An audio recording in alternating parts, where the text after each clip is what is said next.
الحمد للہ رب العالمین والصلاة والسلام علی سید الانبیاء والمرسلین اما بعد فاعوذ باللہ من الشیطان الرجیم بسم اللہ الرحمن الرحیم۔ محترم سامعین، اس سے قبل ہم نے قرآن مقدس کی سورۃ البقرہ کی 27، 28 اور 29 ان 3 آیات کی تفسیر بیان کی تھی، اور آج 30ویں آیت کی تفسیر بیان کی جائے گی۔ بسم اللہ الرحمن الرحیم۔ وَإِذْ قَالَ رَبُّكَ لِلْمَلَائِكَةِ إِنِّي جَاعِلٌ فِي الْأَرْضِ خَلِيفَةً قَالُوا أَتَجْعَلُ فِيهَا مَن يُفْسِدُ فِيهَا وَيَسْفِكُ الدِّمَاءَ وَنَحْنُ نُسَبِّحُ بِحَمْدِكَ وَنُقَدِّسُ لَكَ قَالَ إِنِّي أَعْلَمُ مَا لَا تَعْلَمُونَ۔ اور یاد کرو جب تمہارے رب نے فرشتوں سے فرمایا میں زمین میں اپنا نائب بنانے والا ہوں، بولے کیا ایسے کو نائب کرے گا جو اس میں فساد پھیلائے اور خون ریزی کرے؟ اور ہم تجھے سراہتے ہوئے تیری تسبیح کرتے ہیں اور تیری پاکی بولتے ہیں۔ فرمایا مجھے معلوم ہے جو تم نہیں جانتے۔ وَإِذْ قَالَ رَبُّكَ لِلْمَلَائِكَةِ، اور جب تمہارے رب نے فرشتوں سے فرمایا۔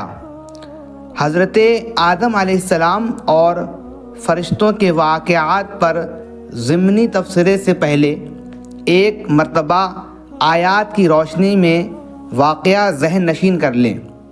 واقعے کا خلاصہ یہ ہے کہ اللہ تعالیٰ نے حضرت آدم علیہ السلام کی تخلیق سے پہلے فرشتوں سے فرمایا کہ میں زمین میں ایک خلیفہ بنانے والا ہوں۔ تو اس پر فرشتوں نے عرض کی اے اللہ عز و جل، کیا تو زمین میں اس کو نائب بنائے گا جو اس میں فساد پھیلائے گا اور خون بہائے گا، حالانکہ ہم ہر وقت تیری تسبیح اور تحمید کرتے ہیں، یعنی تیری خلافت کے جو مستحق ہیں وہ ہم ہیں۔ تو اللہ تعالیٰ نے فرمایا جو مجھے معلوم ہے وہ تمہیں معلوم نہیں۔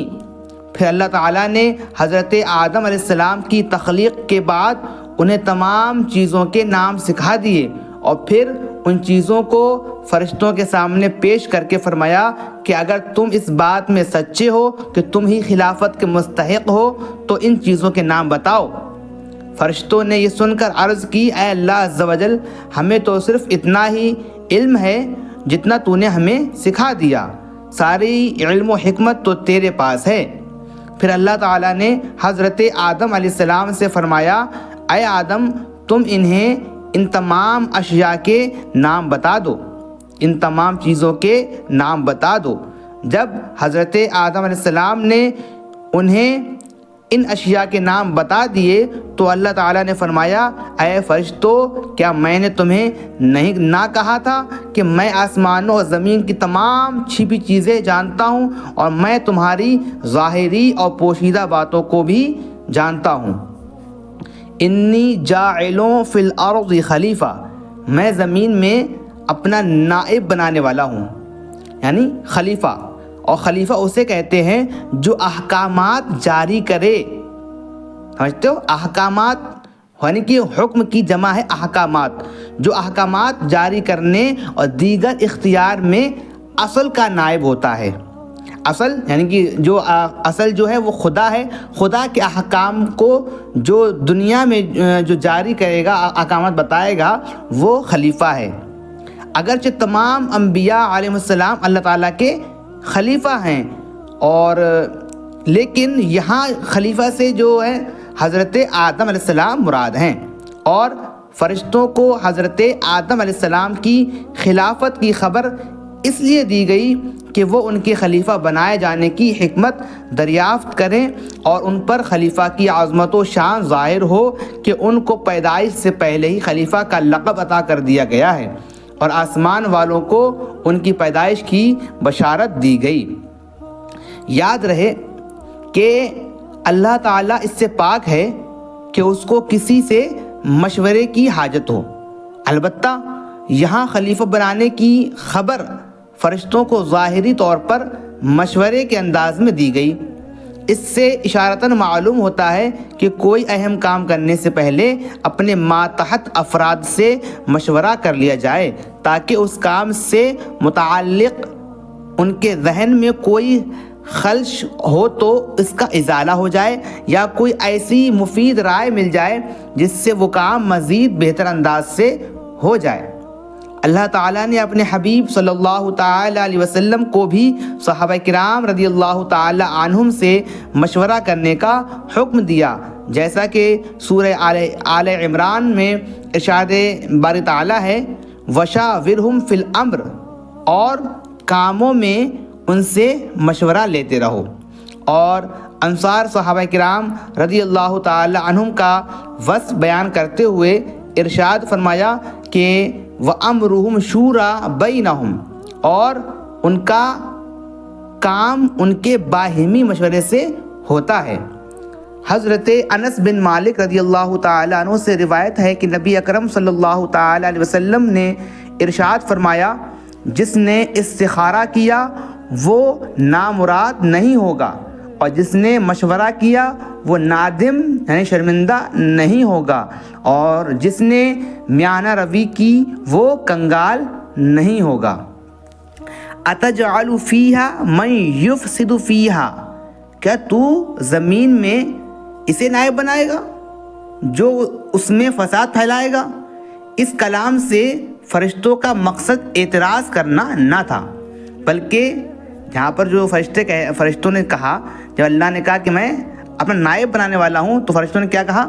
اتجعل فیہا من یفسد فیہا، کیا تو زمین میں اسے نائب بنائے گا جو اس میں فساد پھیلائے گا؟